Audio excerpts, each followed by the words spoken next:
अच्छा, एक चीज़ और बताइए अनुराधाचार्य जी, मैंने आपकी कथाएं सुनी हैं, आपकी रील्स बहुत वायरल हैं, वो देखने को मिलती हैं, बहुत सारे युवा भी देखते हैं।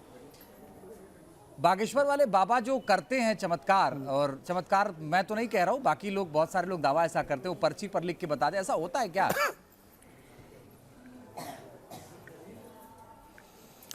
भाई भगवान जो चाहे सब हो सकता है। हनुमान जी लंका गए तो सुंदर हनुमान चालीसा में एक बात लिखी, प्रभु मुद्रिका मेली मुख माही, जलधि लांघ गए अचरज नाही।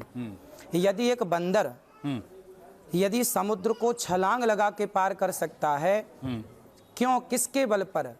राम नाम के बल पर। यदि राम नाम के बल पर श्री हनुमान जी समुद्र को छलांग लगा के पार कर सकते हैं, राम नाम के पत्थर पानी में तर सकते हैं, तिर सकते हैं, तो फिर किसी पर भगवान कृपा कर दें और वह आपका भूत भविष्य और वर्तमान बताएं, तो इसमें कोई आश्चर्य तो नहीं है। भगवान जो करें सब कुछ पॉसिबल है, भगवान की कृपा होनी चाहिए। यदि कृपा है तो आप पर हाथ रख दें भगवान, तो आप समुद्र छलांग लगा के पार कर लो, इसमें कोई आश्चर्य नहीं है। ये भगवान की शक्ति जिस पर हो जाए, देखो भगवान ने शक्तियाँ सबको दे रखी हैं, अब हम उसका सदुपयोग करें या दुरुपयोग करें, कुछ ना कुछ शक्तियाँ तो भगवान ने सबको दे रखी हैं। अब किसी को विशेष शक्ति ईश्वर ने दी है तो इसमें क्या आश्चर्य है? कोई आश्चर्य नहीं है, भगवान जो चाहे सब हो सकता है। लेकिन ऐसे लोगों को स्वामी प्रसाद मौर्य कह रहे हैं, अगर सारा उपचार बाबा के पास है तो सारे मेडिकल कॉलेज को बंद कर देना चाहिए। सरकार बाबा बागेश्वर की हाँ में हाँ मिलाकर अंधविश्वास को बढ़ावा दे रही है।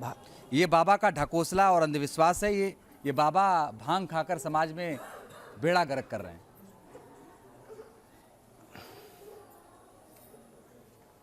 देखिए, कहने वाले तो कुछ भी कह सकते हैं। जब हमारे देश में कितने महापुरुष हुए हैं बताइए, जो चमत्कार, अब नीम करौली वाले महाराज जी का नाम सुना होगा आपने जी, आपने श्री उड़िया बाबा जी का नाम सुना होगा। ऐसे महापुरुष ये क्या नहीं कर सकते थे, कितनी शक्तियां थीं आपके पास। तो हमारे सनातन धर्म में, हमारे देश में ऋषि मुनियों के पास शक्तियां थी, हैं और रहेंगी, इसमें कोई आश्चर्य तो नहीं है। यदि वो शक्तियां आज सामने आ गई समाज के, तो चूंकि पहली बार सामने आई हैं तो हमें बिलीव नहीं हो रहा है, विश्वास नहीं हो रहा है, जबकि ये शक्तियां अनादि हैं। और किसी पर यदि विशेष रूप से भगवत कृपा हुई है तो हमें उन शक्तियों का आनंद लेना चाहिए। रही हॉस्पिटलों की बात, तो देखिए ये शक्ति केवल इसलिए है ताकि आप ये देख सकें कि शक्तियां जीवित हैं। जो सनातन पर सवाल खड़े करते थे, भगवान को लेकर सवाल खड़े करते थे, उनके सवाल खड़े ना हो, इसलिए भगवान ने शक्ति का टेलर दिखा दिया कि भाई देख लो, मैं जब चाहूँ तो शक्तियाँ प्रकट कर सकता हूँ। तो ये सनातन धर्म में हमारे ऋषि मुनियों के पास ये शक्ति पहले भी थी, आज भी हैं और आगे रहेंगी। जब तक ये धरती रहेगी तब तक ये शक्तियाँ जीवित रहेंगी। लेकिन अनुराधाचार्य जी, अगर स्वामी प्रसाद मौर्य ये कह रहे हैं कि भाई अगर सारा इलाज उन्हीं के पास है तो बंद कर दो मेडिकल कॉलेज, तो गलत क्या कह रहे हैं? अगर सारा इलाज है और सारा दावा ये है तो या तो फिर है या तो नहीं है, दोनों में से दोनों चीजें तो शायद नहीं हो सकती।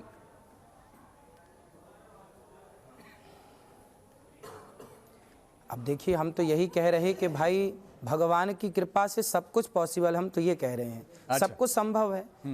अब उनके हिसाब से संभव है या नहीं वो तो मौर्य जी बताएंगे। हमारे हिसाब से तो भाई भगवान जो चाहे, कर्तुम अकर्तुम अन्यथा कर्तुम सर्व सामर्थ्य, भगवान चाहे तो एक पल में सृष्टि को जलाकर भस्म कर सकते हैं और दूसरे क्षण जस की तस सृष्टि को वैसे प्रकट कर सकते हैं। ये सामर्थ्य यदि किसी में है तो भगवान में है। तो भगवान क्या नहीं कर सकते? तो भगवान सब कर सकते हैं, जैसे शक्ति ईश्वर ने दी है वो सब कर सकता है ना। परंतु ये व्यवस्थाएं बनी रहें, ये व्यवस्थाएं भंग ना हो।